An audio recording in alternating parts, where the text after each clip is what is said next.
excited that you're here with us today. As you walked in this morning, you could probably tell that we are celebrating today with the balloons and the cakes and everything around and the coffee truck. And the reason why we're celebrating today is because Doxa Church is officially 1 year old. All right, let's go.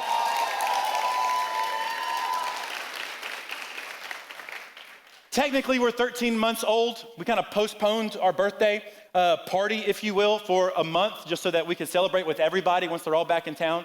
But man, we have a lot to celebrate as a church. We have seen God do some amazing things. And here's the thing, from day one of this church planting journey, here's been our prayer. Our prayer has been, God, would you move in such a way where only you can receive the glory? That was the prayer from day one. Back in 2019, whenever my wife and I started getting a glimpse of this calling to start this church in Tucson, Arizona, that was the prayer. That God, you would work in a way where only you can receive the glory. In fact, the whole reason why we called the church Doxa to begin with is for that idea of glory. You see, that word doxa is a Greek word that it gets translated to the English word glory. And the reason why we call the church after this idea of God's glory is because we want everything we do to be about magnifying the glory of God. And over the course of this last year, what we've seen is we've seen God work in a way where only he can receive the glory.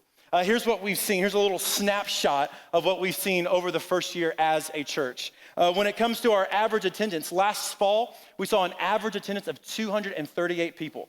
When we moved into the spring, we had to go to 2 services because the average attendance was 380, and the fire marshal said you can't have more than 312 in this room, At Easter Sunday, our very first Easter, we had 655 people show up at Doxa Church for Easter Sunday. How wild is that? Not only that, but we've seen 225 plus people fill out a connect card saying, hey, I want to get connected to the life of the church. We've given away over 100 Bibles to people that are just searching for truth and wanting to find answers to the lens of Scripture. We've connected over 200 people into 6 different gospel communities to find biblical community to encourage them and edify them in their walk and in their faith in Jesus. Not only that, but 87 total people so far have taken the step of becoming covenant partners with us, locking arms in the vision and mission of the church. And then not only that, but in our first year alone, we have seen 22 people declare their faith publicly through the lens of baptism. How amazing is that?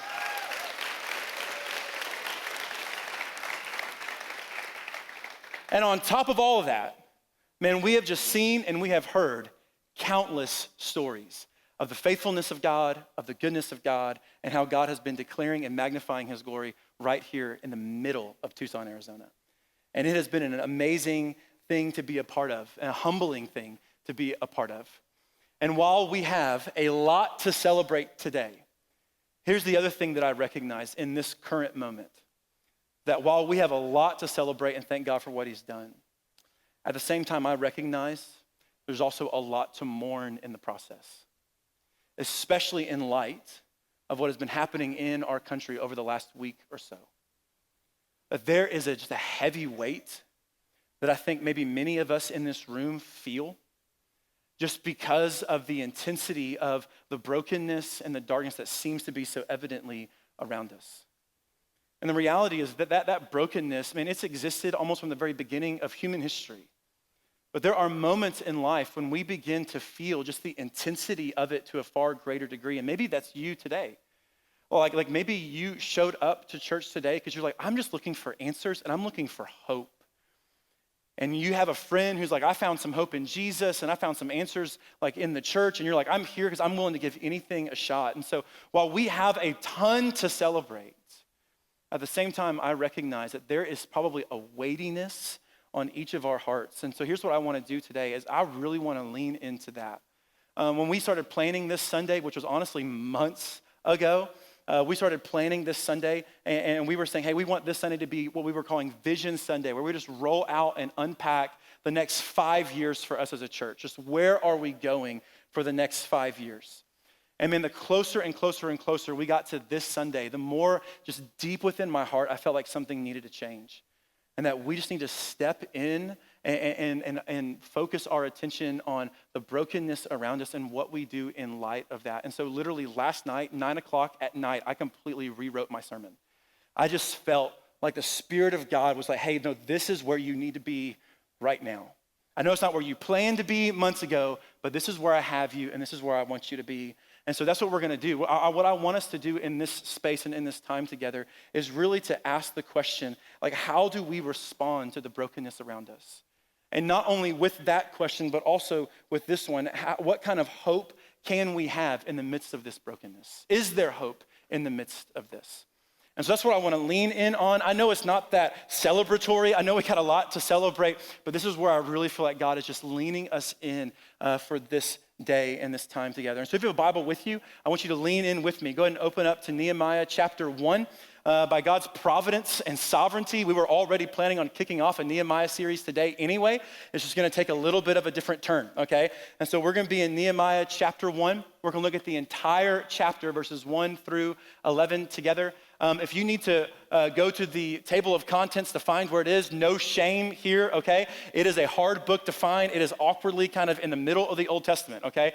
And so Nehemiah 1, if you don't have a Bible on you, we'll have the verses on the screen behind me so you can still easily follow along. And if you don't own a Bible, we'd love to give you one. You can visit our hospitality kiosk right by this exit door and grab a free Bible before you leave today. And as you're turning there, here's what we see and when it comes to the history of the nation of Israel. When it comes to Israel, at this point in time, man, they are in significant turmoil. Like when we talk about brokenness and darkness, they are feeling that significantly right now. Because here's what's happened. Over the course of Israel's history, God has promised and made some promises to the nation of Israel. And with those promises came both the promise of blessing and the promise of curses. And what God promised them, he said, hey, if you continue to follow me and worship me, I will lead you into the promised land and I will bless you there. You'll live long in the land and you will prosper in this land.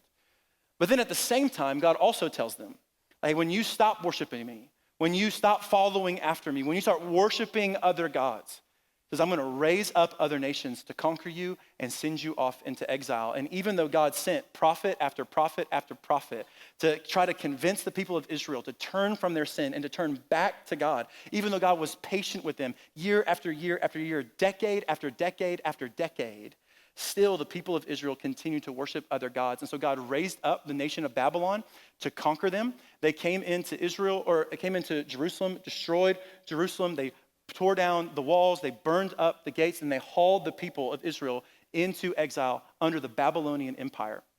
As they get to their exile in Babylon, they think in their mind, we're not gonna be here for that long. The prophet Jeremiah actually writes a letter from Jerusalem and is like, hey, you're actually gonna be here for a long time, like settle in, like go ahead and build some houses and plant some gardens because you're not going anywhere anytime soon.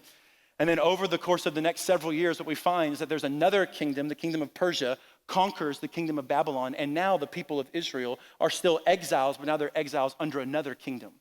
And so they are scattered across the ancient world, and they feel at this point in time incredibly hopeless.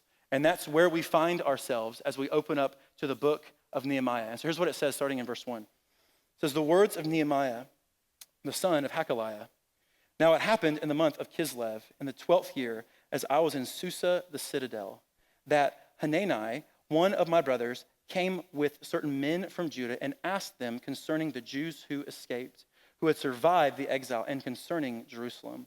And they said to me, the remnant there in the province who had survived the exile is in great trouble and shame. The wall of Jerusalem is broken down and its gates are destroyed by fire.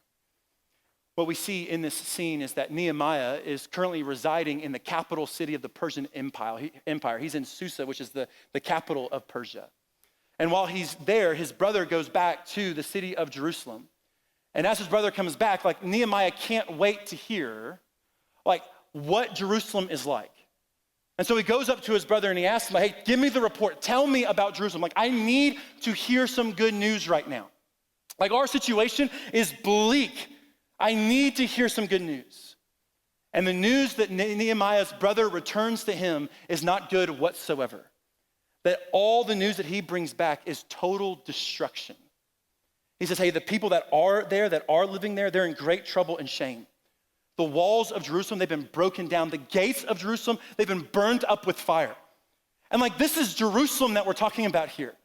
Like, this was the capital of Israel. This was the place where King Solomon built the temple of God for the presence of God to dwell with his people. This was the epicenter of worship for the nation of Israel. This is where they would bring sacrifices to God.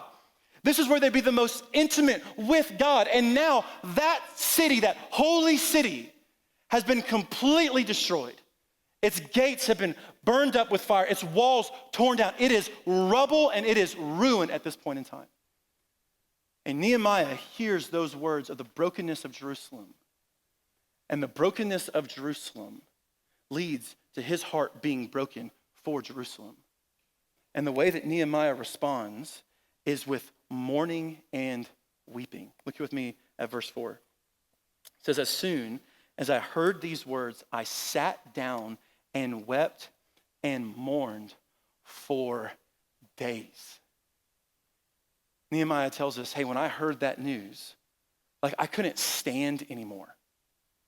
Like, you ever hear news that's so devastating that you're like, I just got to sit down for a minute? Like, this is Nehemiah. He hears this news and he sits down, he mourns and he weeps, and he doesn't get up for days. In fact, when we look at Nehemiah chapter 2, what we'll find is it's not just a few days, it's months on end.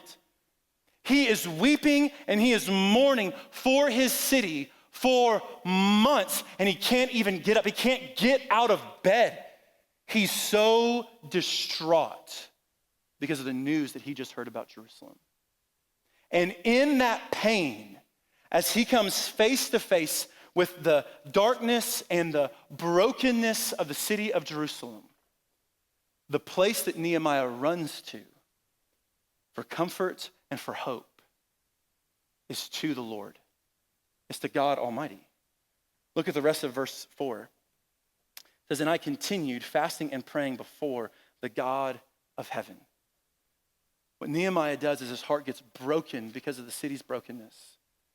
And as his heart is broken, it leads him towards the Lord and it leads him towards prayer. And during this entire season where he can't get out of bed and all of this, these months on end where he's weeping and he's mourning, he's also simultaneously fasting and praying.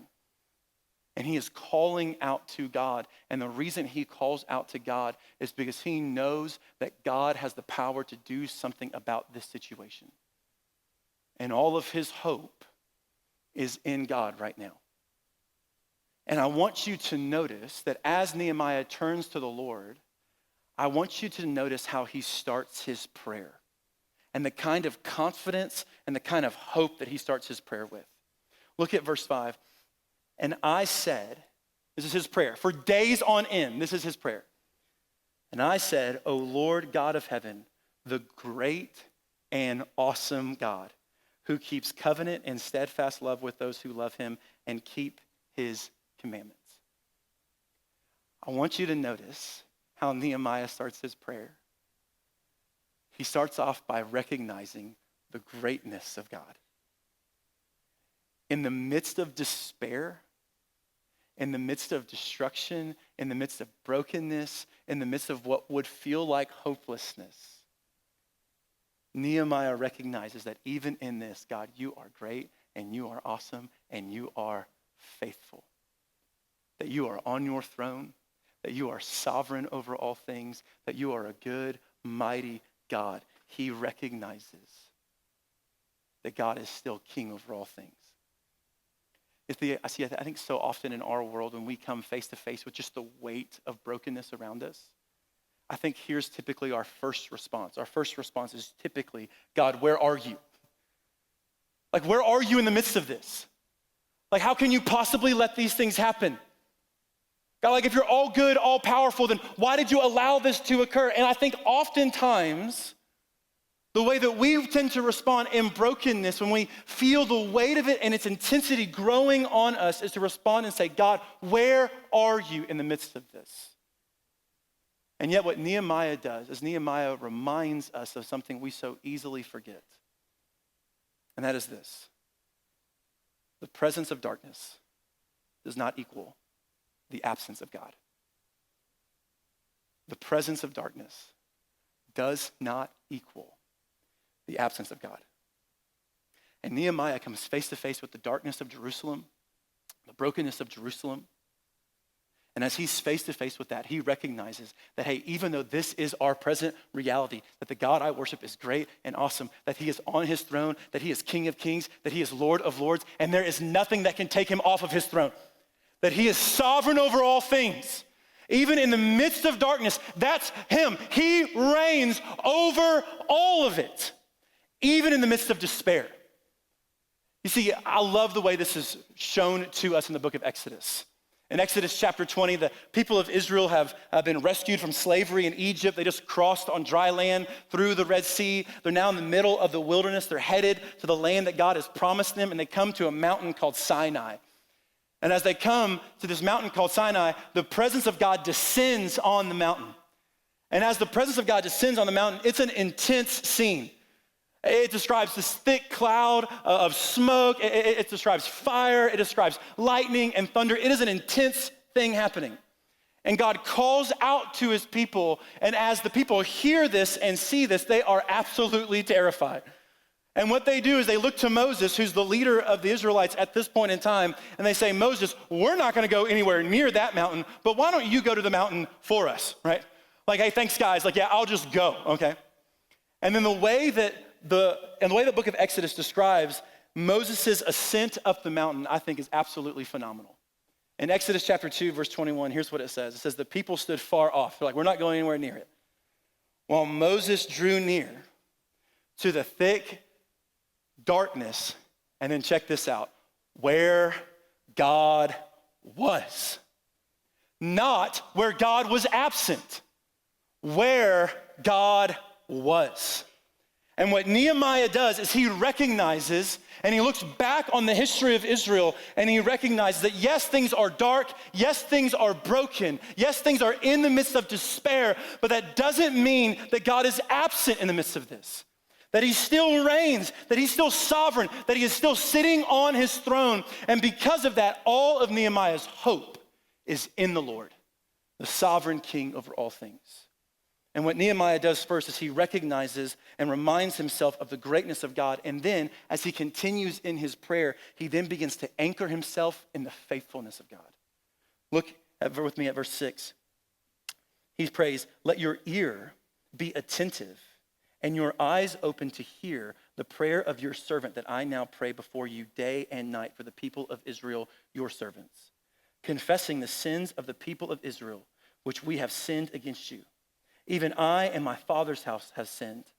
We have acted very corruptly against you and have not kept the commandments, the statutes and the rules that you have commanded your servant Moses. Remember the word that you commanded your servant Moses, saying, if you are unfaithful, I will scatter you among the peoples. But if you return to me and keep my commandments and do them, though your outcasts are in the uttermost parts of heaven, from there I will gather them and bring them to the place that I have chosen to make my name dwell there. They are your servants and your people, whom you have redeemed by your great power and by your strong hand. As Nehemiah continues in his prayer, what he does is he anchors himself in the faithfulness of God. And as he anchors himself in the faithfulness of God, he recognizes the reality of his own sinfulness. Like he recognizes and reflects back on the people of Israel. And he notices that, hey, like we've sinned against the Lord. Like we have a history of turning our back on the Lord and following after other gods. And he remembers, hey, God made us a promise. And he told us that if we were to do that, if we were to turn our backs on him and worship other gods, that he would scatter us among the nations. And he's like, that's where we are. And he recognizes the reason why they're in the situation they're in is because of the reality of sin. But not only does Nehemiah recognizes the reality of former sin and other people's sin, but he also recognizes his own reality, the reality of the sin in his own life. And he says, not only has my father sinned, but like I've sinned. Like I've committed sin against this God. Like I deserve what I am facing right now. He recognizes that reality in light of his sin. And then what he does is he anchors himself in the faithfulness of God. And he says, you know what? God promised us that if we were to turn our backs on him, that he would scatter us amongst the nations. And he was faithful to that promise. But God also made another promise for us. And the other promise that God made for us was that if we were to return to him and start worshiping him again, that he would draw us in from the nations and he would restore us. And he anchors himself in that hope. He anchors himself in the faithfulness of God. And here's the thing for you and for me today. When we are in the midst of darkness and we are in the midst of brokenness and we feel that weight, not only should we recognize that God is present in the midst of darkness, but we should also anchor ourselves in the truths and the promises and the faithfulness of God.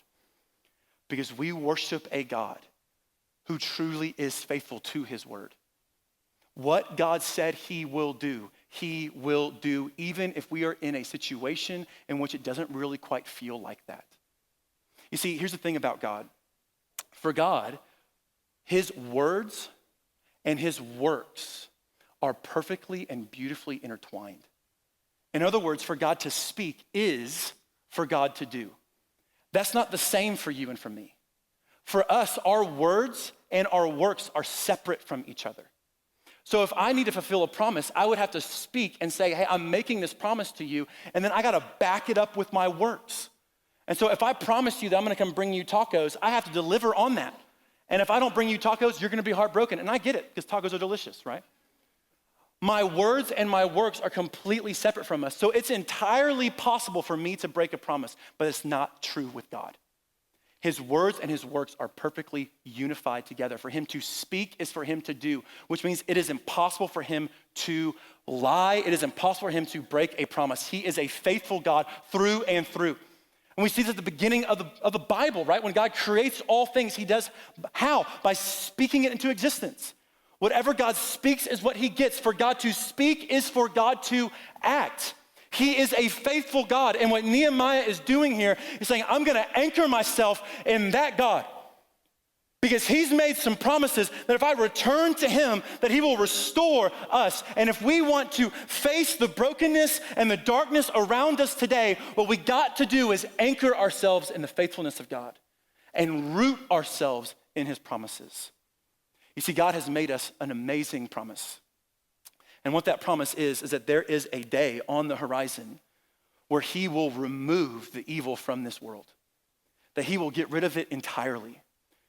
You see, so often when these kind of things face us, when we really feel the deep weight of brokenness and sin around us, and that intensifies around us, so often what we do is we're like, God, where are you in the midst of this?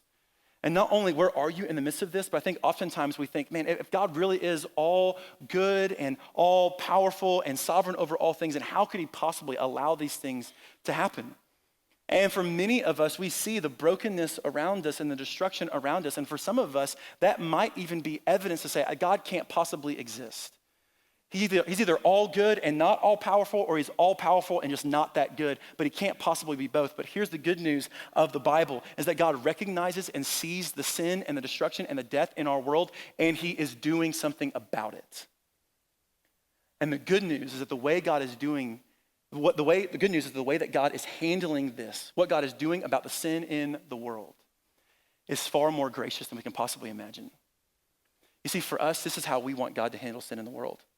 We want God just to snap his fingers and for all of sin just to be removed from the earth. And we might even be sitting here and be like, God, if you can do that, why don't you do that right now? And that is because God is far more gracious than you and me. Because here's the reality. What Nehemiah recognizes and what we need to recognize is that the sin around us is not just around us, it's also in us. And the evil around us is not just around us, it's also in us. Which means that if God were to snap his fingers tomorrow and remove all evil from the world, that we would be removed along with it. And so here's what God does. God recognizes the sin in the world. And instead of just snapping his fingers to remove it completely, you know what he does? He sends his son to die on the cross for you and for me. He sends his son in the likeness of human flesh. And what Jesus does is he lives the perfect life that you and I could never live on our own. And at the end of that life, he dies for the sins of the world. He takes a cross that's not his. He dies a death that he does not deserve.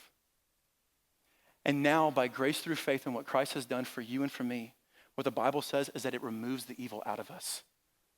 That when we put our faith in Jesus, he extracts the poison and he extracts the evil out of us. The Bible tells us that he removes sin as far as the east is from the west. That is an infinite distance. You get on a plane and you start going west, there will never be a moment where you start going east. It is an infinite gap. He removes the poison out of us. And now, on the horizon for us, on that day when God rids the world of evil, we don't go down with it by grace through faith in what Christ has done for you and for me. God is in the process of removing the evil from this world. He's doing it in a far better way than we could possibly imagine. And what he does through the cross of Jesus is he offers us grace. And by grace through faith in what Christ has done for you and for me, he removes the sin and the poison. He extracts the evil out of us so that on that day when he removes the world of evil, we won't be removed along with it. He is a gracious, faithful God. And what we can do in the midst of darkness, in the midst of brokenness is we can know without a shadow of a doubt that in the end, our God wins. Darkness doesn't win. Sin doesn't win. Death doesn't win. Hell doesn't have the final word. The cross of Jesus Christ, it has the final word. Like, we read the book. We know how this ends. And it ends with us victorious for all of eternity with our King who reigns over it all. Even in the midst of chaos, things are not out of control for God. He reigns sovereign over all of it. And in the end, we win. We win in the end. It is good news. And so in the midst of pain, in the midst of darkness, in the midst of despair and chaos, we can anchor ourselves in the truths and in the promises of God because he is a faithful God, and what he said he will do, he will surely do it. That's the God we worship. And no matter what it is that we go through, we can anchor ourselves in that death does not have the final word and sin does not have the final word. Our God has the final word because he conquered sin and death on the cross and he rose victoriously from the grave. That's our God. And we can have that kind of confidence in him today, even in the midst of despair and brokenness and darkness. But that's not the only thing. That's not the only way that we respond to the brokenness around us. See, Nehemiah experiences this brokenness and it leads him to prayer, to call out to God, to anchor himself in the faithfulness of God. But his prayer doesn't end there.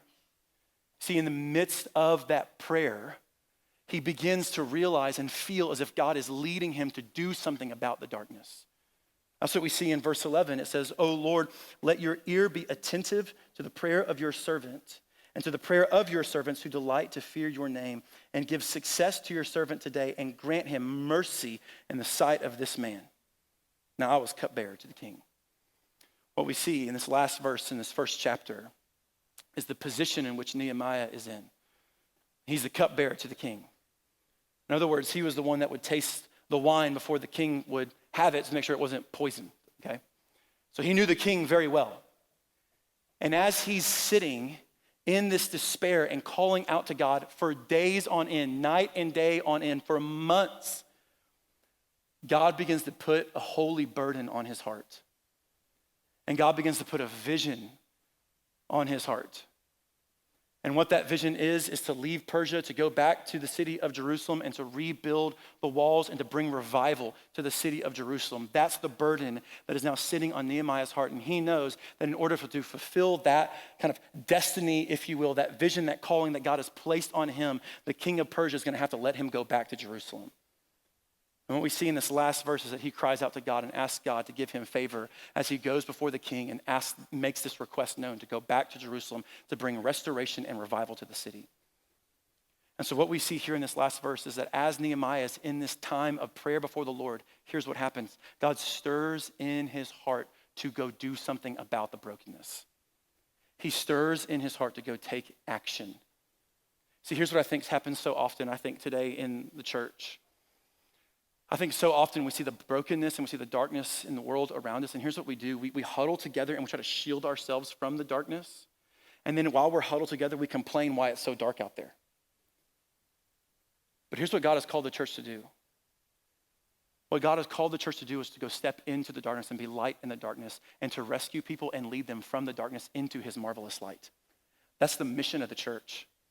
And so when we see the brokenness around us and in our cities and in our nation, should it lead us to prayer? Yes, absolutely. That's where it starts. And then where it continues from there is that prayer then leads us towards action to say, we're not gonna be a church that just stands idly by and just watches the darkness around us, but we're gonna step into it in order to lead people into the light of Jesus Christ. And what we see, even just through the lens of God, is that's what God does for us. That God sees the brokenness of this world, and instead of just staying idly by in heaven, he sends his son down into the midst of the darkness to rescue us out of it. And now he calls and invites the church to do the same. And so here's what we're gonna do. Today was supposed to be about that, about what we believe that God has called us to as a church to step into the brokenness and the darkness of Tucson, what it means to be a light and to see a city restored and redeemed for the glory of God and the good of this city. But what we're gonna do is we're gonna punt that to next week. And we're gonna talk about what God, the holy burden that God has placed on us and what it means for us to be light into our city and to see a city which we pray by God's grace, we will see a day where we see Tucson redeemed and restored for the glory of God, for his name.